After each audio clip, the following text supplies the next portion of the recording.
Hi guys, welcome back to another episode of Train Simulator Classic, aka Railworks. And today we're going to be taking a look at the GWR 2800 class 280s available from Steam Sound Supreme. I'm not dead certain on who made them exactly. I just know they're available on Steam Sound Supreme and they come up under the SSS tab for when you place them in a scenario, but that is where they're available. Fair warning, I only placed two of the pack down, a curved frame and a straight frame variant. These locomotives are notorious for out of memory errors for me, so two locomotives is really already kind of stretching it. A lot of times one locomotive will give me an out of memory error, so we're doing pretty good to have the two. But if it crashes, we'll go from there. But for the time being, it seems to be working, so yeah, yay. So GWR 2800s, these are a 280 freight locomotive designed for the GWR in 1903, 1905, somewhere around that area, with a total of 84 produced. These are pretty neat locomotives overall, I think. They're kind of different for Train Simulator Classic. Not too terribly long ago, I went over a GWR freight locomotive, a 280, which had larger drivers, whatever, but it's a little bit different. Normally we don't get to see things like this officially available. It's typically through third parties, but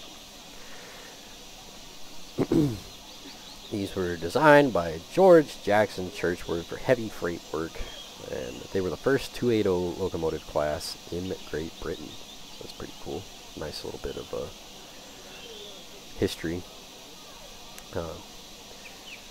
As I said, there were 80 some odd built, 5 are preserved, 2 parts donors, and the remainders are scrapped.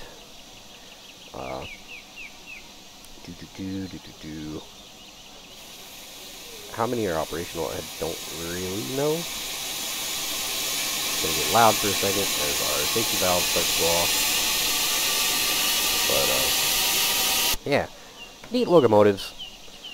The pack itself is fairly large. You will get the GWR variants starting in 1905, going up into the BR era, including Wartime Black, BR Black, GWR Green, with lined and unlined variants and whatnot.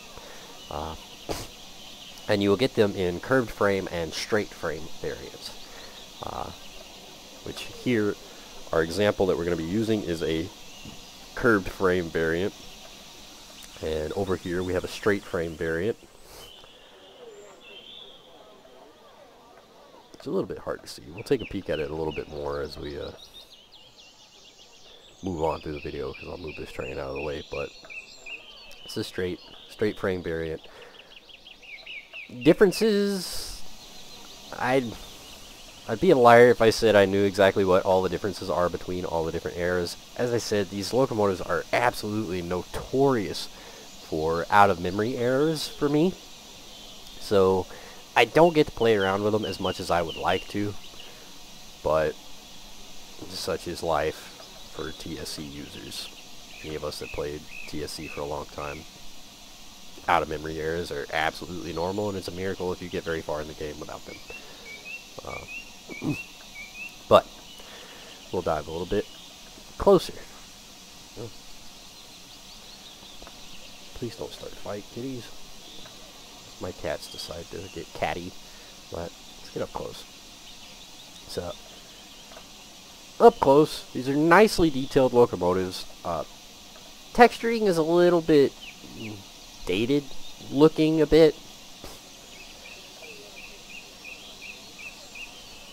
there's some aspects that I really, really like. Like, I absolutely love the copper and brass look here. I think that's a brass dome, but it's got a more orangish hue like copper. But the brass and other metal colors look really, really nice.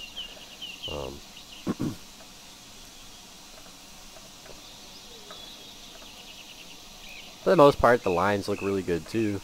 They're all nice, crispy, straight. Our lettering is awesome. Lettering is absolutely phenomenal.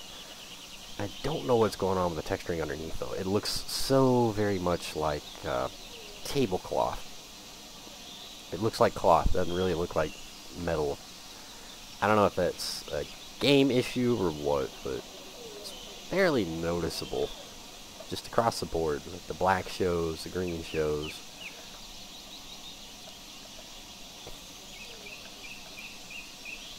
It's not the worst thing in the world, but it definitely, it's there. It's noticeable. It doesn't quite look metallic.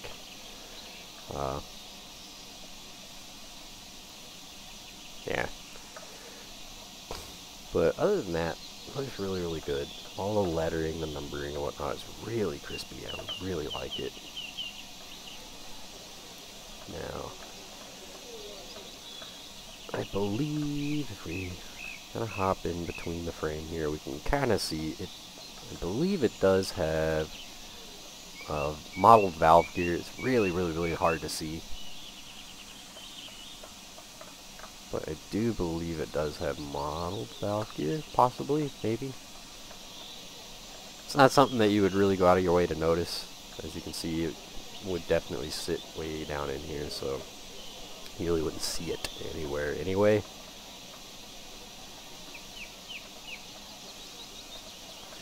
Now, this pack does not come with any rolling stock.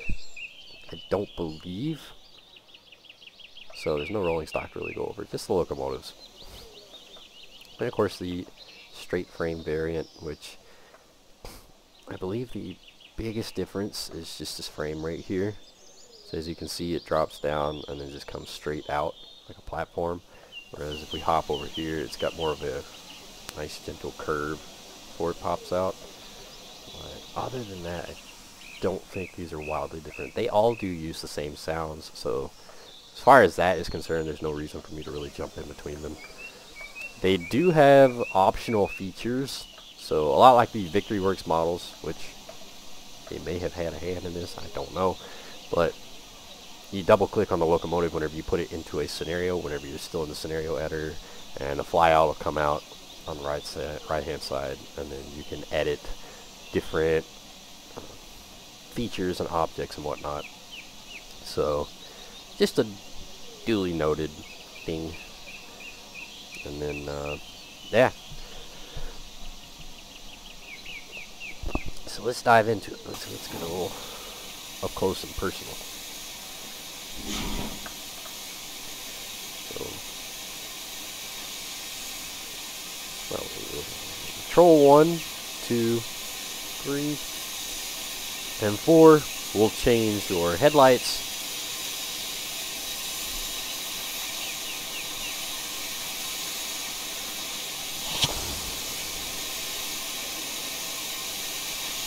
The exhaust effect, don't know what's going on with this. I don't like it. They're just kind of cotton balls right in front, right on top of the locomotive. Doesn't really float my. And what I don't get is it looks great on the locomotive that you can't select. Like this right here, this looks pretty good.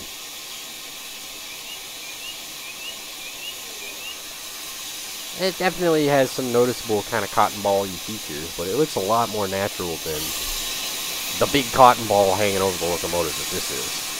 I don't like this. Steam exhaust looks pretty fine.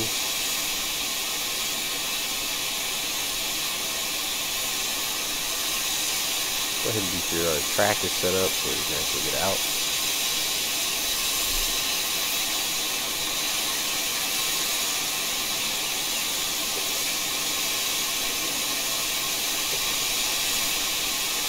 Cab. In the cab, Looks pretty decent. I do believe this is an older model, older pack. So, give a little credit where it's due. It looks really good, but there are some things that have not aged that great. Like this. Pretty low res texturing, piping. Kind of the same story. Low res texturing.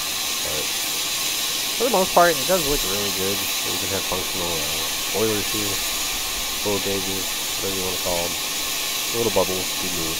You can't adjust them, but they do operate and function. Sanders. Go ahead and open, see if it actually dumps sand out on the track. It does. Like only the front driver gets sand. Yeah.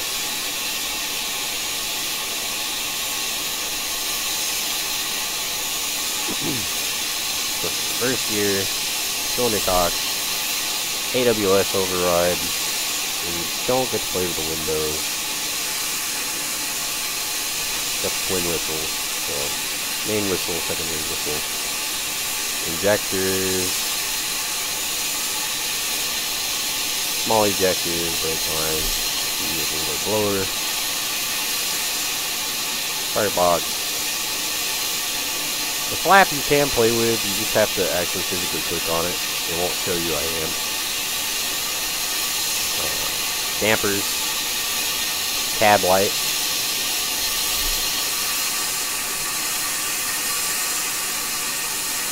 Water scoop, handbrake. For tender levers here, unfortunately they don't function. So you will have to use a keybind if you intend to operate this locomotive without a HUD, without the F4 HUD. You will have to know the keybind, so you'll have to read the manual to know what keybind is for your tender levers for the water injectors and whatnot. Because as you can see, they don't function. I'm clicking on them, nothing's happening. Kind of an unfortunate thing to miss, especially given you can fiddle with the actual injectors right here. But what can you do?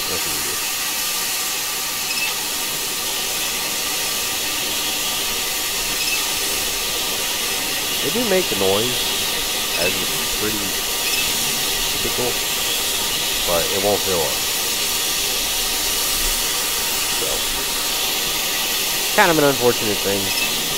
Can't really do anything about it.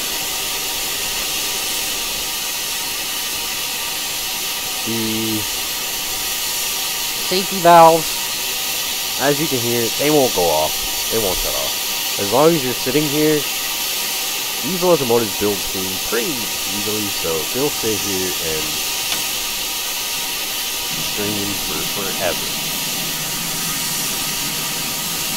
Pop over here to the fireman side. Really, we don't get anything on the fireman side. It's really not anything in place.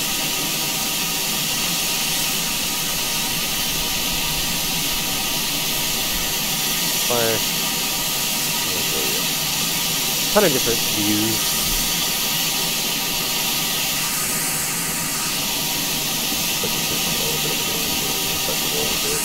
But a ton of different views.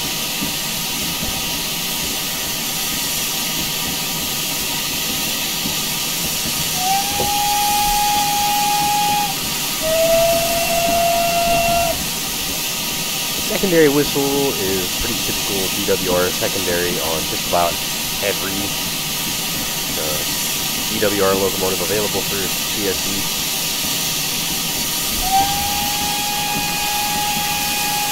Primary whistle, sounds about the same. Control space, there's plenty of different tunes.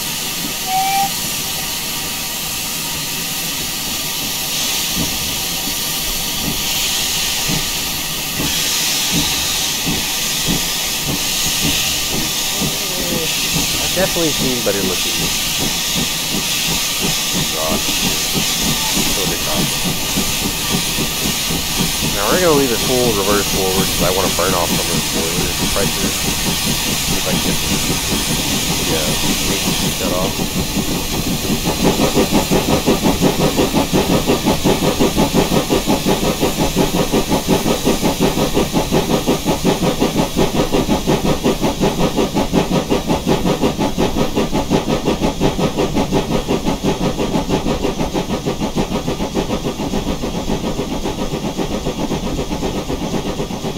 Love the jump sounds.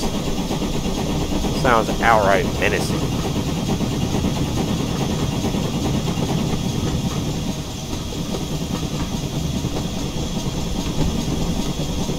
Idle sounds, pretty typical of most of the other GWR locomotives available. Not bad. Not a lot of rod clanking or anything, but, you know, oh well.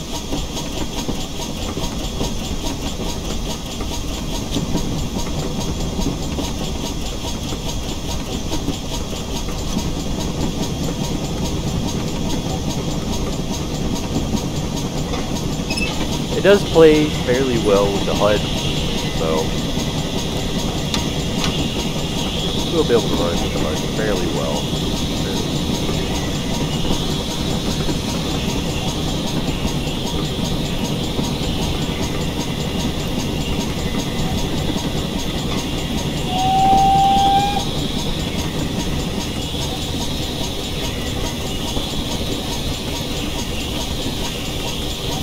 I don't like the HUD. It doesn't float my boat, but such is life. You don't learn how to use these combines, you're kind of stuck with the HUD.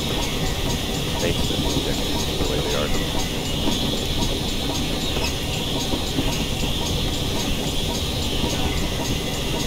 Gotta let it slow down. Sighting area.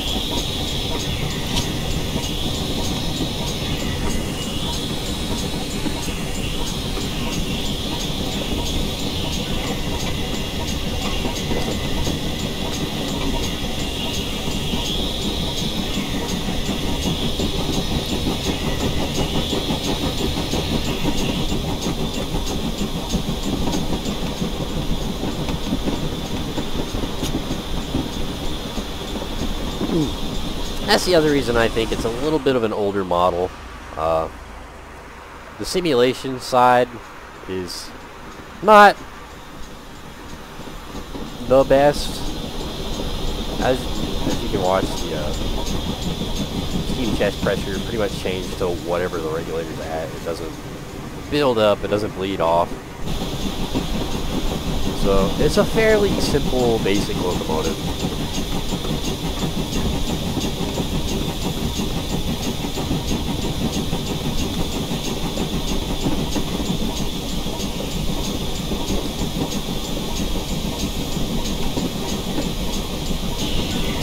Reverser notches are modeled though, which is pretty cool. So your reverser will only sit within these certain notches.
The injectors are really slow.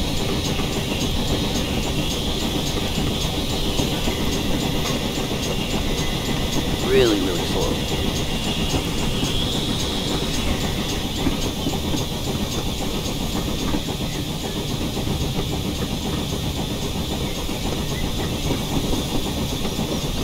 But it does run smooth. It looks good.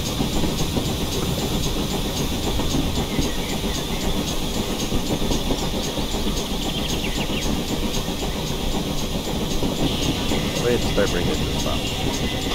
We're on a hill right now, so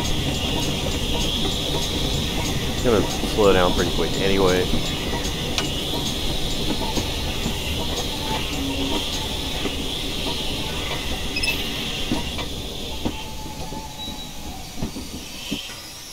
The brake sounds are actually pretty good too. I really like the brake sounds. But yeah, that's about it. It's not a wildly advanced locomotive by any means. It's not quite as advanced as some of the newest stuff that we see from like Victory Works or Caledonia Works. It's kind of the happy median. It's really easy to learn, really easy to operate. There are some aspects that you do have to kind of figure out, like the brakes. They're not just simple cut in, cut off. You do have to play with the ejectors and whatnot, but it runs really good. It looks really good. I like it. I wish I could fiddle with it some more, but like I said, they're notorious for giving me out of memory errors. So unfortunately, it ends up getting sidelined more often than not. But I'm finally able to make a video about it, so here we are. But that is about it. So as always, link in the description. These are available on Steam Sound Supreme's website. I hope you guys enjoyed the video, and I will see you guys next time.